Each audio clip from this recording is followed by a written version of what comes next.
William Samoei Ruto will be the first president in Kenya to run in office for a single term. And I have my reasons as to why I am saying that. Well, we have the online popularity and we have the ground popularity. We have the online propaganda and we have the ground propaganda. Now, whatever might be so popular online might not necessarily project whatever is on ground.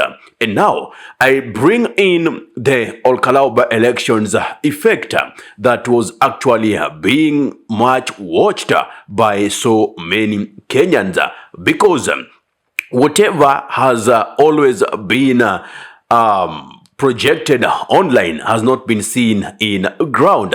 Yes, the UDA, the ruling party, has been sweeping clean most of the by-election seats, hence putting many Kenyans at so much worries, not knowing, like, if we are saying we want to make Ruto a one-term president, we have the votes, but why are we not projecting them when it comes to the elections? Of course, there has been claims of vote rigging. Will we go to that claim through to 2027? No. So the Olkalau by elections told us that actually the ground in the central region had already shifted. And now we have two things between organic and paid out crowds. We've seen the crowds that are coming to the opposition rallies mainly are organic as compared to the ones turning out into government rallies. Well, if you still believe that the regime will mobilize resources to make sure that they get into power, just be reminded of what happened in Olkalau.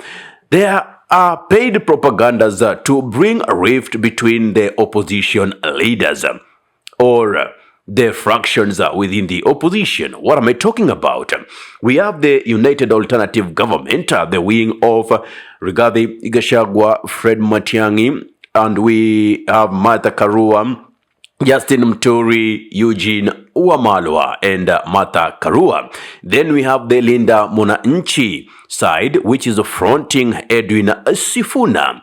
And now there has been claims running that there are members of Jubilee who are supporting Fred Matiang'i who have jumped ship to support Edwin Sifuna. This was meant to show that there's a rift between them. But now, watch this.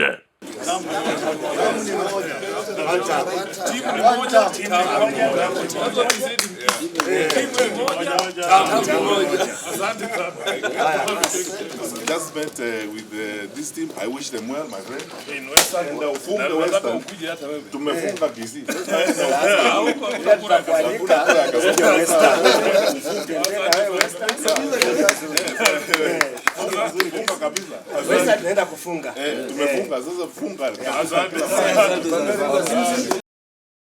Well, that already tells you the team is one, the objective is one, to make sure that William Samoei Ruto becomes a one-term president. And by the way, I'm so happy with what Rigathi Gachagua did project yesterday in his interview in KTN when he was asked, is Edwin Sifuna the cat that is jumping before the horse?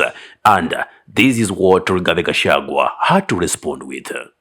There's some who are saying that Edwin Sifuna, the Nairobi senator, is putting the cart before the horse. Masayake bado. No. There are others who are saying he's proved himself. I'm telling Edwin Sifuna not to listen to that nonsense. Edwin Sifuna, please pursue your dream. All dreams are valid.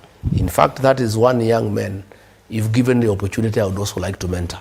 Among my guys, I'm telling you, Rogers, let's be honest.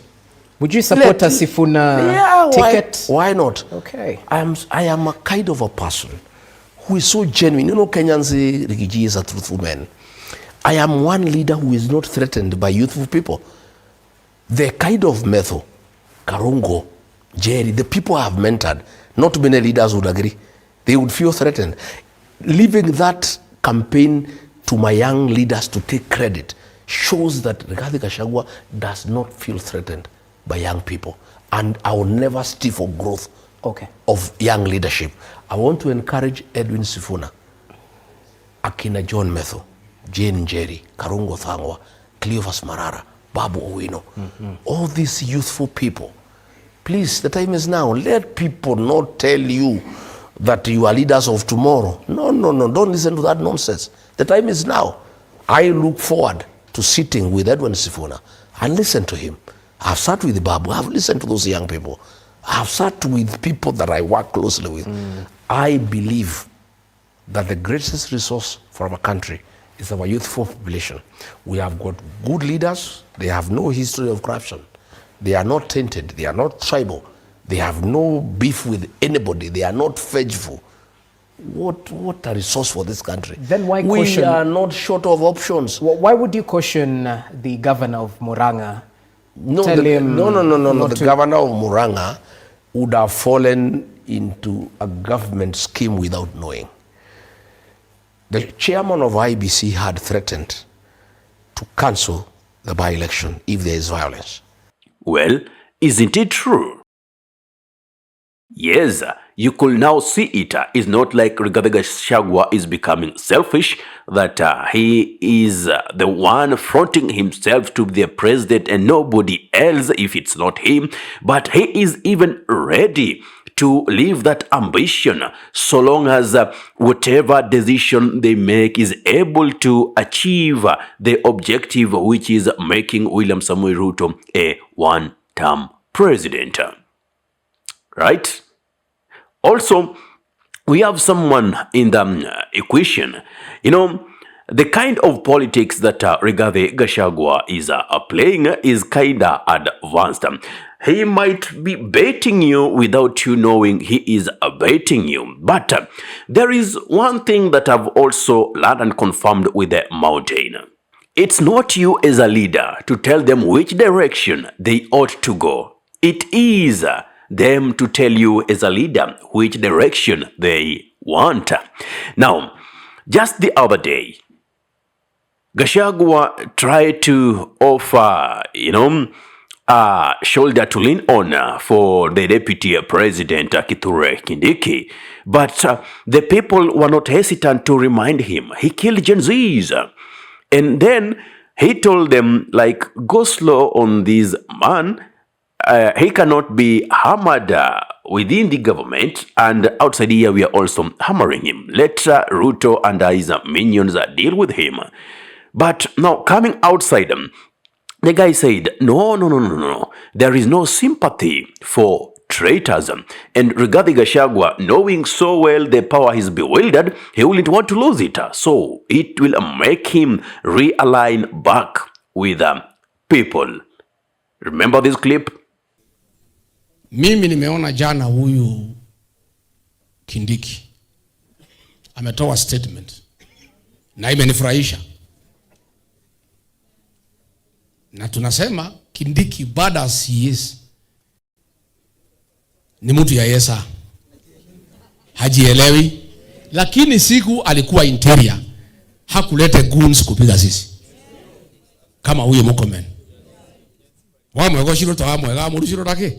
At least Kindiki hata kama ni Yesa aliwa Gen Z.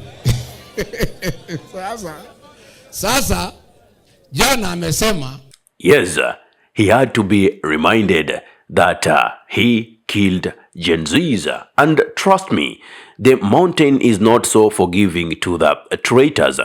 Now, I saw recently there were some statistics given by the IEBC about the registered number of voters in Mount Kenya region, where they were including Nakuru, which is in the Rift Valley, but now again giving numbers of the Rift Valley, but excluding Nakuru, and so on and so forth through the other regions within the nation, trying to say that, Mount Kenya region has a total of 5 million registered voters. It is them to confirm that. That being said, it doesn't matter. the numbers that will come to vote automatically will be higher, as it has been the tradition than other regions, and are those numbers that are going to make William Samoei Ruto a one-term president. What do you think about this? What's your take about this? Give me that in the comment section. Call me Ahmed Khalifa for the Unscripted Talks here in Dub Radio. If you love content of this nature and you're watching from our YouTube channel, kindly subscribe and press the notification button, so anytime that we are live or we upload content of this nature, you'll be the very first person to be notified. Assalamu alaikum warahmatullahi wabarakatuh. Kwa timba kali za Afrika, Dub Radio ndio mpango mzima.